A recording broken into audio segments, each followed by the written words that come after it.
Hey, honors class. So one of the things that I'm trying to do to improve on something is my guitar playing. So that's something that I just picked up yesterday. Just learned that little lick. So I want to share that with you.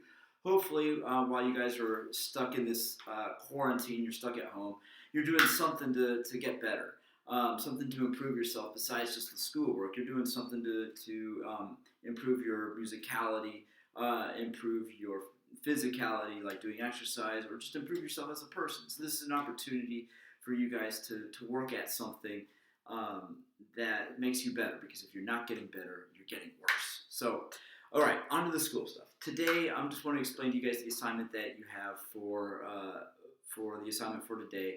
It's just an extension of the Living Constitution versus Originalism assignment that you guys had last week. So last week, you guys analyzed speeches by Justice Scalia, who was an originalist, and William Brennan, who believed in the Living Constitution idea. So what I want to do is put that in practice. Let's see how that applies to something. So the way that I was thinking of it was, because this question popped up, does President Trump have the power to institute or call for a national stay-at-home order or a national quarantine? And it's an interesting idea. Does the president, or we'll say maybe even Congress, do one of those branches have the power to do that? So what I want to do is let's look at it from both sides. So that's what I'm going to ask you guys to do. But what I'm doing is I'm modeling for you guys today. I'm modeling what the answer for the originalist side should look like, and then I'm going to leave you guys to do the Living Constitution side. Okay, so let's do this model. All right, so I kind of have it written down here, my notes. All right. So from an originalist perspective, and again, you have some constitutional excerpts. So look at those excerpts because that includes the preamble, Article 1, Section 8, specifically the Commerce Clause, Article 2, Section 1, which is the Vesting Clause, and then the 10th Amendment. Okay. So from an originalist perspective, the answer to that question, does President Trump or Congress have the power to institute a national quarantine or a national stay-at-home order? The answer would obviously be no, because it's not in the Constitution. It's not specifically written in the Constitution. Let's look at the preamble, okay? The preamble does say stuff about, to make a more perfect union, establish justice, ensure domestic tranquility, but that's just setting forth the reasons why the Constitution was made. It's not giving anybody any powers, okay?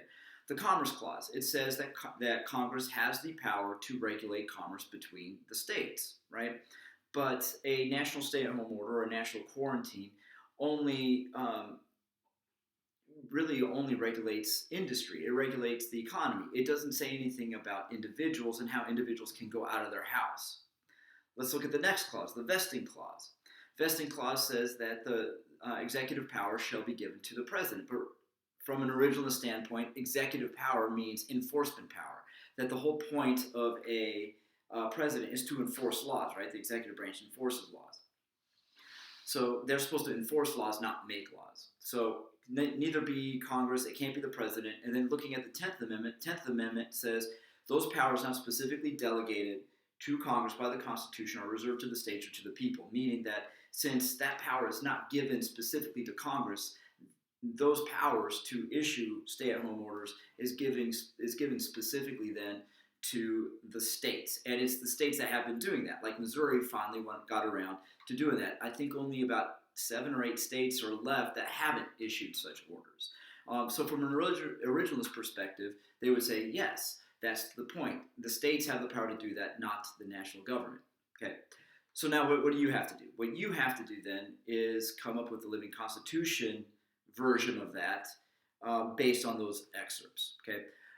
Guys, if you have any questions, just a reminder, I do have office hours, so shoot me an email or look at Zoom, and you can ask me any questions, okay? Looking forward to hearing from you. Peace out.